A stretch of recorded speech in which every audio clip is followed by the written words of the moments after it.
Today we're continuing to read A Christmas Carol by Charles Dickens. Now, being prepared for almost anything, he was not by any means prepared for nothing, and consequently, when the bell struck one and no shape appeared, he was taken with a violent fit of trembling. 5 minutes, 10 minutes, a quarter of an hour went by, yet nothing came. All this time he lay upon his bed, the very core and center of a blaze of ruddy light, which streamed upon it when the clock proclaimed the hour, and which, being only light, was more alarming than a dozen ghosts, as he was powerless to make out what it meant, or would be at, and was sometimes apprehensive that he might be at that very moment an interesting case of spontaneous combustion, without having the consolation of knowing it. At last, however, he began to think, as you or I would have thought at first, for it is always the person not in the predicament who knows what ought to have been done in it, and would unquestionably have done it too. At last, I say, he began to think that the source and secret of this ghostly light might be in the adjoining room, from whence, on further tracing it, it seemed to shine. This idea taking full possession of his mind, he got up softly and shuffled in his slippers to the door. The moment Scrooge's hand was on the lock, a strange voice called him by his name and bade him enter. He obeyed. It was his own room. There was no doubt about that, but it had undergone a surprising transformation. The walls and ceiling were so hung with living green that it looked a perfect grove, from every part of which bright gleaming berries glistened. The crisp leaves of holly, mistletoe, and ivy reflected back the light as if so many little mirrors had been scattered there, and such a mighty blaze went roaring up the chimney as that dull petrification of a hearth had never known in Scrooge's time, or Marley's, or for many and many a winter season gone. Heaped up on the floor, to form a kind of throne, were turkeys, geese, game, poultry, brawn, great joints of meat, sucking pigs, long wreaths of sausages, mince pies, plum puddings, barrels of oysters, red-hot chestnuts, cherry-cheeked apples, juicy oranges, luscious pears, immense twelfth cakes, and seething bowls of punch that made the chamber dim with their delicious steam. In easy state upon this couch there sat a jolly giant, glorious to see, who bore a glowing torch, in shape not unlike Plenty's horn, and held it up, high up, to shed its light on Scrooge as he came peeping round the door. "Come in," exclaimed the ghost, "come in, and know me better, man." Scrooge entered timidly, and hung his head before the spirit. He was not the dogged Scrooge he had been, and though the spirit's eyes were clear and kind, he did not like to meet them. "I am the ghost of Christmas Present," said the spirit. "Look upon me." Scrooge reverently did so. It was clothed in one simple green robe, or mantle, bordered with a white fur. This garment hung so loosely on the figure that its capacious breast was bare, as if disdaining to be warded or concealed by any artifice. Its feet, observable beneath the ample folds of the garment, were also bare, and on its head it wore no other covering than a holly wreath, set here and there with shining icicles. Its dark brown curls were long and free, free as its genial face, its sparkling eye, its open hand, its cheery voice, its unconstrained demeanor, and its joyful air. Girded round its middle was an antique scabbard, but no sword was in it, and the ancient sheath was eaten up with rust.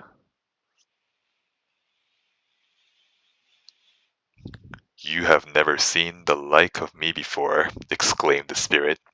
Never, Scrooge made answer to it. Have never walked forth with the younger members of my family, meaning, for I am very young, my elder brothers, born in these later years, pursued the phantom. I don't think I have, said Scrooge. I am afraid I have not. Have you had many brothers, Spirit? More than 1800, said the ghost. A tremendous family to provide for, muttered Scrooge. The ghost of Christmas present rose. Spirit, said Scrooge submissively, conduct me where you will. I went forth last night on compulsion, and I learned the lesson which is working now. Tonight, if you have aught to teach me, let me profit by it. Touch my robe. Scrooge did as he was told, and held it fast. Holly, mistletoe, red berries, ivy, turkeys, geese, game, poultry, brawn, meat, pigs, sausages, oysters, pies, puddings, fruit, and punch, all vanished instantly. So did the room, the fire, the ruddy glow, the hour of night, and they stood in the city streets on Christmas morning, where, for the weather was severe, the people made a rough but brisk and not unpleasant kind of music in scraping the snow from the pavement in front of their dwellings and from the tops of their houses, whence it was mad delight to the boys to see it come plumping down into the road below and splitting into artificial little snowstorms. The house fronts looked black enough, and the windows blacker, contrasting with the smooth white sheet of snow upon the roofs, and with the dirtier snow upon the ground, which last deposit had been ploughed up in deep furrows by the heavy wheels of carts and wagons, furrows that crossed and recrossed each other hundreds of times, where the great streets branched off and made intricate channels hard to trace in the thick yellow mud and icy water. The sky was gloomy, and the shortest streets were choked up with the dingy mist, half thawed, half frozen, whose heavier particles descended in a shower of sooty atoms, as if all the chimneys in Great Britain had, by one consent, caught fire, and were blazing away to their dear hearts' content.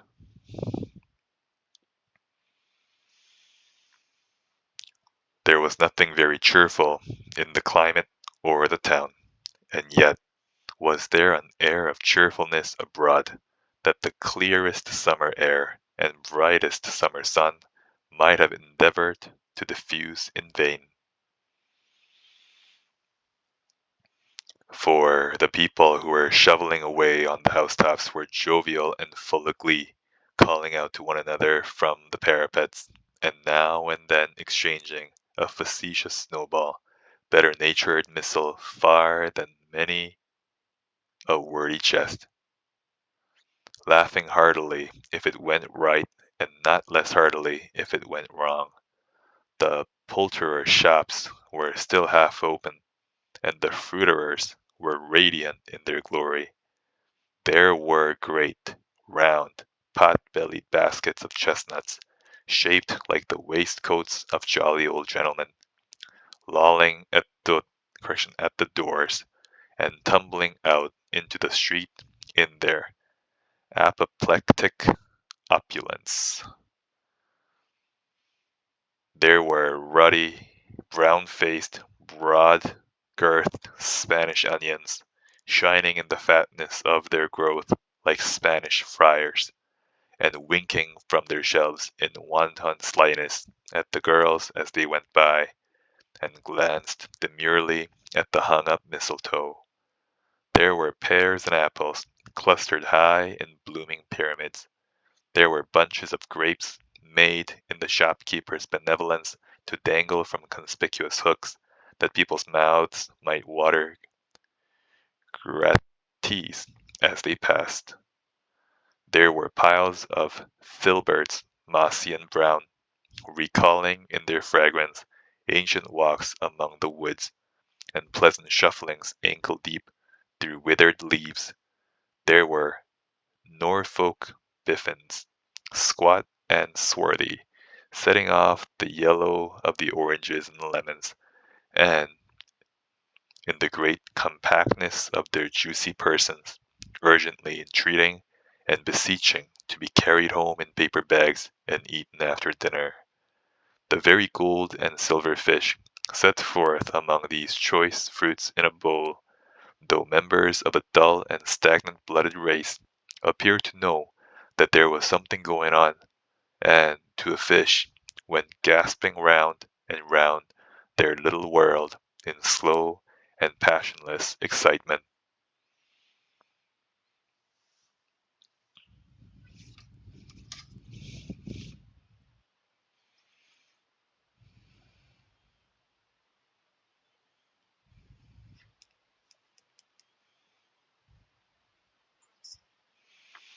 The grocers, oh the grocers, nearly closed, with perhaps two shutters down, or one, but through those gaps such glimpses!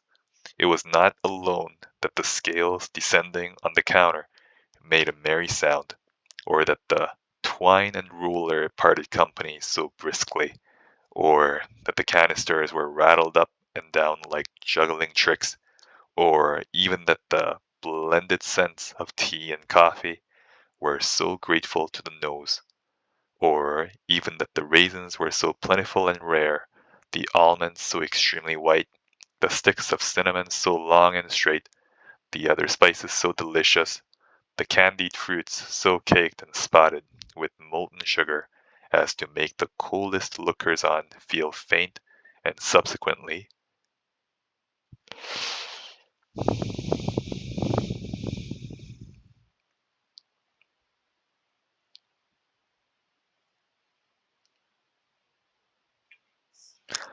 bilious. Nor was it that the figs were moist and pulpy, or that the French plums blushed in modest tartness from their highly decorated boxes, or that everything was good to eat and in its Christmas dress. But the customers were all so hurried and so eager in the hopeful promise of the day that they tumbled up against each other at the door, crashing their wicker baskets wildly, and left their purchases upon the counter, and came running back to fetch them, and committed hundreds of the like mistakes in the best humor possible, while the grocer and his people were so frank and fresh that the polished hearts with which they fastened their aprons behind might have been their own, worn outside for general inspection, and for Christmas, daws to peck at if they chose.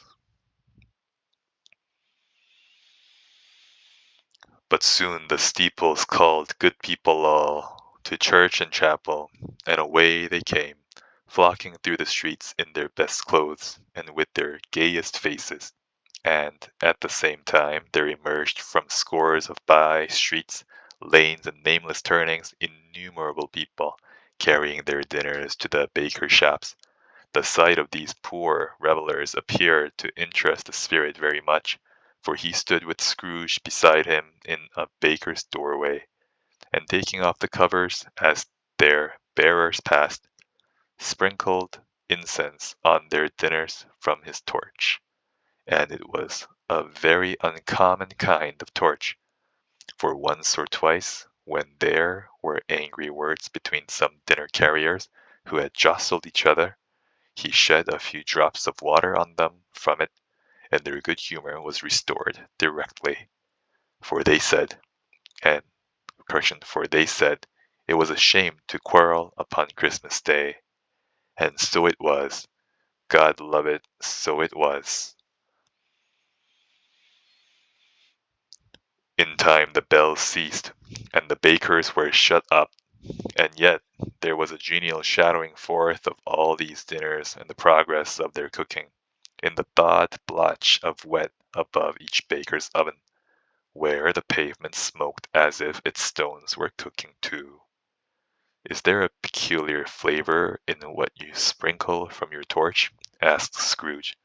There is, my own. Would it apply to any kind of dinner on this day? Asked Scrooge.